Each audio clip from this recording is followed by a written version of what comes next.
আসসালামু আলাইকুম রহমতুল্লাহি অবরাকাতুহু। সম্মানিত দর্শক, বিএনপির ভারপ্রাপ্ত চেয়ারম্যান জনাব তারেক রহমান তার দেশে আসা, তার পাসপোর্ট, তার ওয়ান টাইম ট্রাভেল পাস, তার বিড়ালের ভিসা পাসপোর্ট বা প্লেনে ওঠার অনুমতি, এগুলো রাজনীতিতে এই মুহূর্তে যে জটিল সমীকরণ তৈরি করেছে, সেই সমীকরণের মধ্যে বিএনপির যে রাজনৈতিক ভবিষ্যৎ, সেই ভবিষ্যৎ কতটা উজ্জ্বল, কতটা অন্ধকারাচ্ছন্ন, বিএনপি রাজনীতিতে কি পরিমাণ পূর্ণিমার আভা যুক্ত হয়েছে অথবা অমাবস্যার যে নিদারুণ নিকষ কালো অন্ধকার, সেটি বিএনপিকে কিভাবে গ্রাস করছে সে বিষয়গুলো নিয়ে সংক্ষেপে আলোচনা করার চেষ্টা করব। যারা বিএনপির পদ পদবীধারী, আমি যে কথাগুলো বলছি এই কথাগুলো তাদের পক্ষে বলা সম্ভব নয়। আবার আমি যে কথাগুলো বলবো এটা বিএনপির কোনো পদ পদবীধারী অস্বীকার করবেন, চ্যালেঞ্জ জানাবেন, এটাও তাদের পক্ষে সম্ভব নয়। আবার আমি যে কথাগুলো বলছি সেই কথাগুলো এই কারণে বলছি যে আমি যতটা সফট করে এই বক্তব্যগুলোর পক্ষে বিপক্ষে বলার চেষ্টা করব, এর মধ্যে বিএনপির প্রতি আমার যে দায়িত্ব এবং কর্তব্য যেটা রয়েছে সেটি থাকবে। কোনো ম্যালিস প্রেজুডিস, যেটি বিএনপি বিরোধী যারা শক্তি রয়েছেন কন্টেন্ট ক্রিয়েট করেন এবং যথেষ্ট যাদের জনমত গঠনে প্রভাব রয়েছে, তারা এই বিষয়গুলিকে মুখ ঝুলিয়ে ঝুলিয়ে, আঙ্গুল উঁচিয়ে উঁচিয়ে বা আঙ্গুল বাঁকা করে যেভাবে বর্ণনা করছেন, তাতে করে জনাব তারেক রহমান এবং তার যারা সমর্থক তাদের জন্য বিব্রতকর হয়ে পড়েছে। আগে প্রশ্নগুলো বলে নেই। মূলত সেই গত 14 মার্চ ধরেই দেশবাসীর এবং বিএনপির নেতাকর্মীদের জন্য পরস্পর বিরোধী দুটো বক্তব্য ছিল। দেশবাসী প্রকাশ্যে বলার চেষ্টা করছিলেন যে কেন তারেক রহমান সাহেব দেশে আসছেন না। কোনো বাংলার অর্থ নাই, দাড়ি নাই, কমা নেই, সেমিকোলন নেই, কিচ্ছু নেই। ডাইরেক্ট প্রশ্ন, কেন তিনি আসছেন না।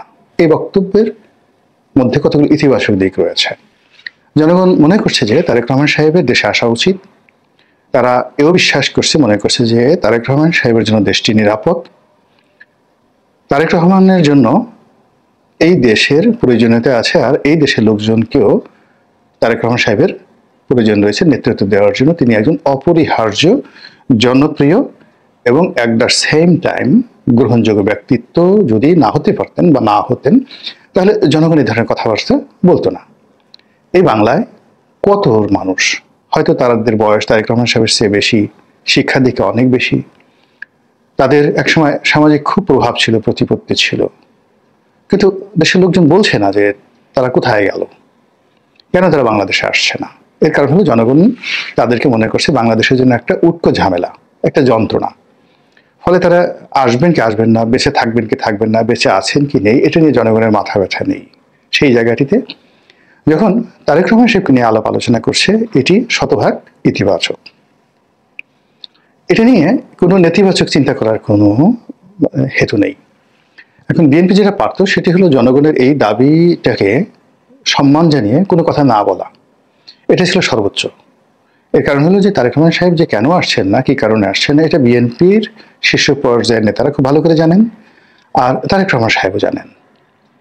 কাজে এই সব কথা তো আসলে জনগণকে বলতে হয় না। এত 18 কোটি মানুষের কাছে আপনি জবাবদিহি করে সবাইকে রাজি খুশি করানোর যে চেষ্টা, এটা আপনি পারবেন না। কিন্তু বিএনপি সেই কাজটি ইচ্ছাই হোক অনিচ্ছাই হোক তারা এই কাজটি করেছে, এবং তারা জনগণের আশা আকাঙ্ক্ষার সঙ্গে তারা কমপ্লাই করার জন্য বা সমঝোতা করার জন্য বা জনগণের আশা আকাঙ্ক্ষাকে তুলে ধরার জন্য, আফোর্ড করার জন্য তারা বলেছেন এই নেতা আজ আসবেন, কাল আসবেন, এলেন বলে।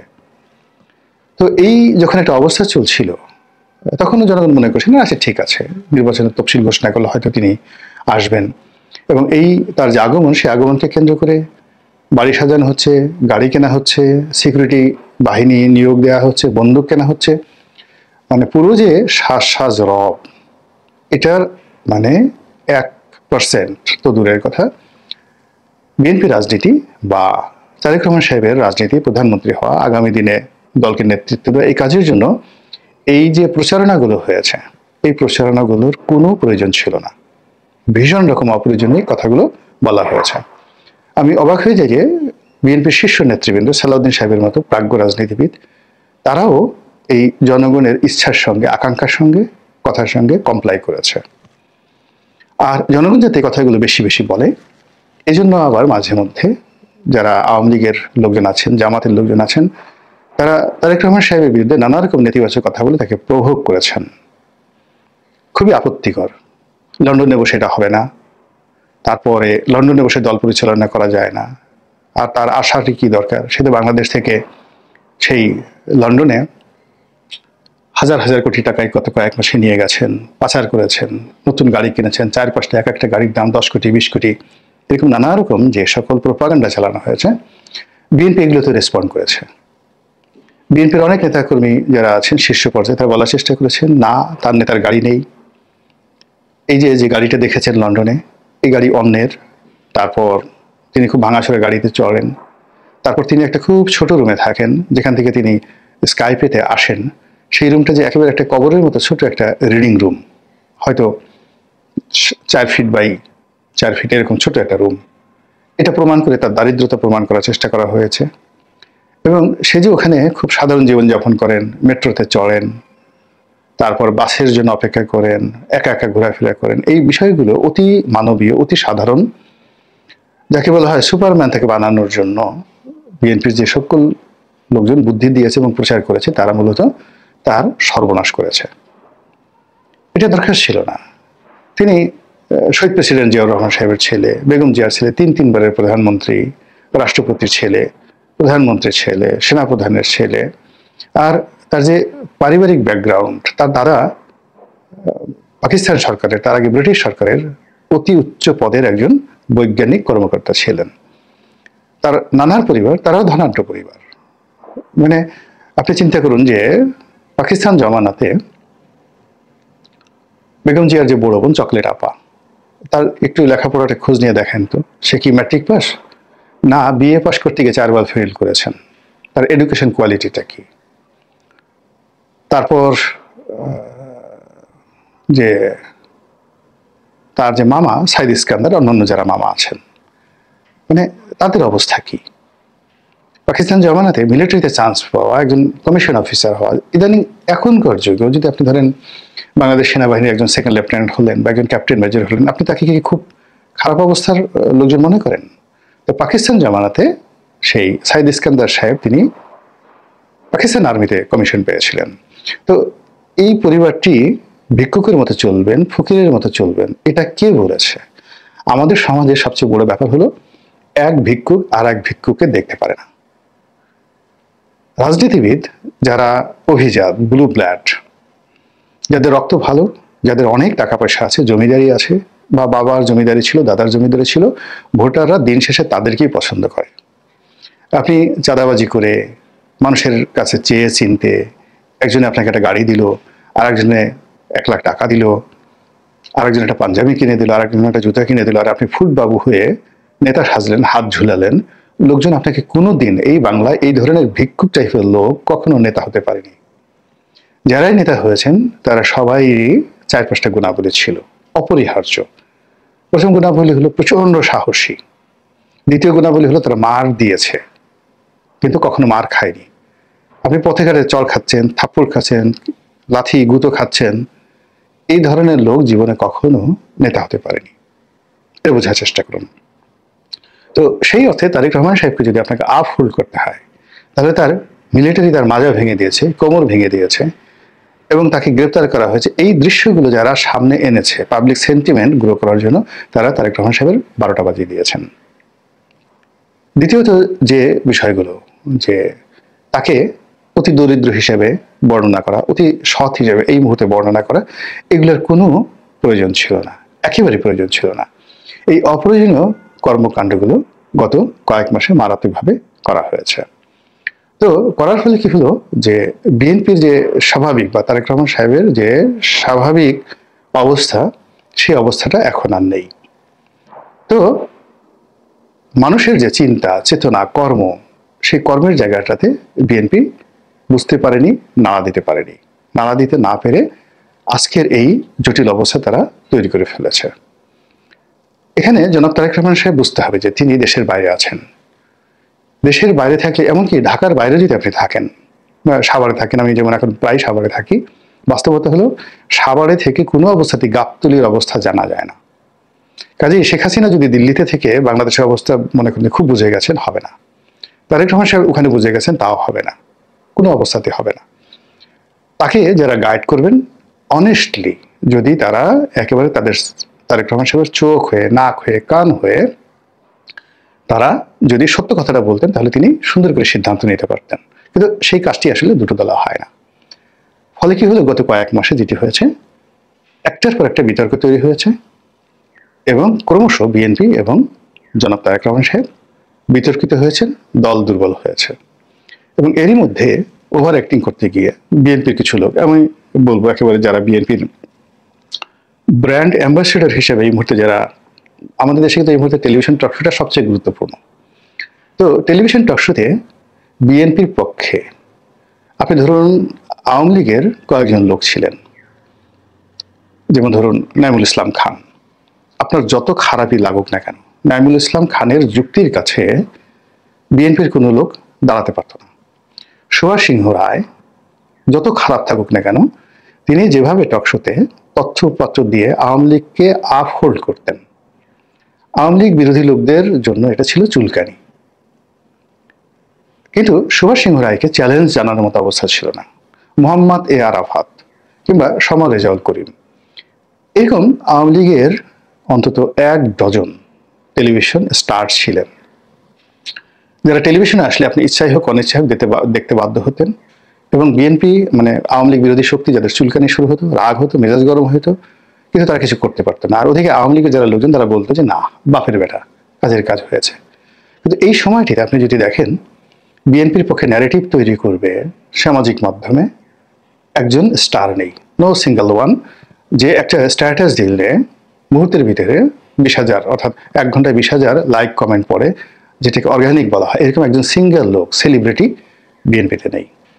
তারেক রহমান সাহেবের ওখান থেকে যে সকল যাকে বলা, বা মিডিয়া সেল থেকে যে সকল, বা ওই বিএনপির পেজ থেকে যে সকল স্ট্যাটাস আছে, ওইগুলোকে প্রমোট করা হয়, টাকা দিয়ে প্রমোট করা হয়, কিন্তু ওইগুলো কোনো ইমেজ দেয়। কিন্তু অ্যাজ এ পার্সন বিএনপির কোন নেতা বা নেত্রী বলেন তো, যার একটি স্ট্যাটাস এইভাবে ভাইরাল হয়ে যায় এবং জনগণ গ্রহণ করে? এরশাক আছে, এরশাকের কিছু ফলোয়ার আছে, কিন্তু এরশাক তো এরশাকের লেভেলের, এরশাকের কোনো কথা জ্ঞানী গুণী বুদ্ধিজীবী বা যারা সিদ্ধান্ত তৈরি করে, তারা তার কোনো বক্তব্য গ্রহণ করার মতো অবস্থা নেই। মানানা অর্থাৎ এরশাদ যেটা বলে, ইলিয়াস যেটা বলে, পিনাকি যেটা বলে, হিরো আলম যেটা বলে, এর মধ্যে সোশ্যাল মাধ্যমে যে সমর্থন, কোনো ডিফারেন্স নেই। কিন্তু ধরুন সেই ডক্টর জাফর ইকবাল আওয়ামী লীগের পক্ষে যে ন্যারেটিভ তৈরি করতেন, কিংবা ধরুন মুনতাসির মামুন যে কাজটি করতেন, সেই কাজটি তো বিএনপির কেউ করতে পারছে না, নো ওয়ান, একজন বুদ্ধিজীবী নেই। দ্বিতীয়ত হলো যে বিএনপির পক্ষে লিখবে যেটা আওয়ামী লীগের আবেদ খান ছিলেন, আওয়ামী লীগের মুনতাসির মামুন সাহেব ছিলেন, এবিএম মুসা সাহেব ছিলেন, আরো অনেক লোক, আব্দুল গফর চৌধুরী লেখেন, আব্দুল গফর চৌধুরী লিখবেন আর সেটা পড়বে না, এর কোনো লোক নাই। এখন বিএনপিতে কিন্তু বেশ কয়েকজন ভালো কলাম লিখতেন একটা সময়, মাহমুদুর রহমান আমার দেশে উনি লিখতেন, জায়জাদিনের শফিক রেহমান লিখতেন, রয়টার্সের আতিকুল হক ছিলেন, তিনি লিখতেন। অসাধারণ তাদের মানে দক্ষতা ছিল কলম সৈনিক হিসেবে। এখন দেখেন তো, বিএনপির একটা লোক 1000 ওয়ার্ড বাংলা সুন্দরভাবে লিখতে পারে, আর সেটা সুখপাঠ্য, মানুষ পড়বে, এরকম একজন সিঙ্গেল লোক বিএনপিতে নেই, সিঙ্গেল লোক নেই, কোনো পত্রপত্রিকার সঙ্গে তাদের সম্পর্ক নেই। যার ফলে কি হলো, চারিদিকে শুধু ধোঁয়াশা ধোঁয়াশা ধোঁয়াশা, কুয়াশা কুয়াশা কুয়াশা। এবং এর মধ্যে বিএনপি যারা প্রতিপক্ষ খুব সুকৌশলে তাদের ম্যাটিকুলার ডিজাইন ব্যবহার করে বিএনপি সম্পর্কে, স্পেশালি তারেক রহমান সম্পর্কে এমন কতগুলো ন্যারেটিভ ছড়িয়ে দেওয়া হয়েছে, সেই ন্যারেটিভে গত 15 মাসে এই দলটি তছনছ হয়ে গেছে। আর সর্বশেষ এখন বিএনপিকে নিয়ে ঠাট্টা হচ্ছে যে তারেক রহমান সাহেবের বিড়ালের পাসপোর্ট হয়ে গেছে। এটা ভীষণ রকম অবমাননাকর। মানে একটা বিড়ালের পাসপোর্ট হয়ে গেছে, তারেক রহমান সাহেবের পাসপোর্ট হয়নি। আমি এতটুকু শুধু বলতে পারলাম, বিড়ালের ভিসা হয়ে গেছে, তারেক রহমান সাহেবের এখনো হয়নি। বিড়াল সিদ্ধান্ত নিয়েছে, বা বিড়ালের মালিক সিদ্ধান্ত নিয়েছে বিড়ালের জন্য, বিড়াল আসবে বাংলাদেশে, কিন্তু বিড়ালের মালিক আসবে কিনা এটা মালিকের মুখ থেকে শোনা যাচ্ছে না। বোঝার চেষ্টা করো, কিন্তু মানুষ তো এত বোকা না।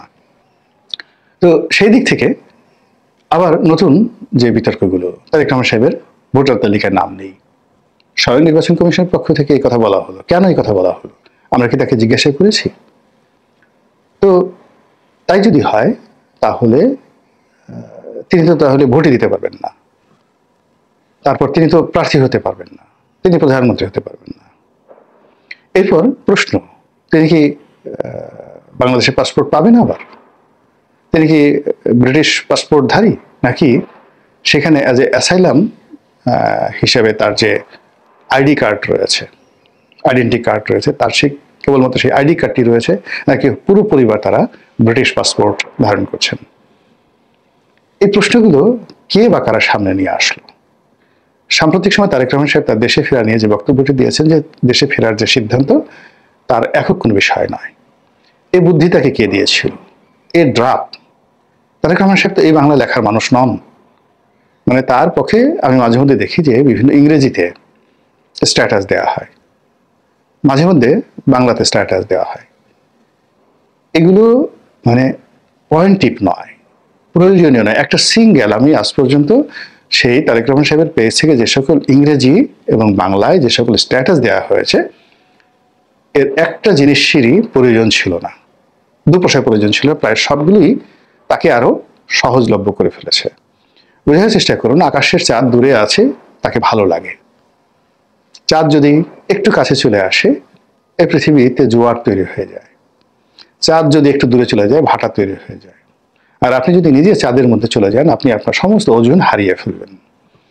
একজন নেতা সে যত সহজলভ্য না হবে, যত দূরে থাকবে, জনগণ তাকে নিয়ে তত বেশি গালাগালি করবে, সমালোচনা করবে, কিন্তু আলটিমেটলি শেষ পর্যন্ত তাকে নেতা মানবে।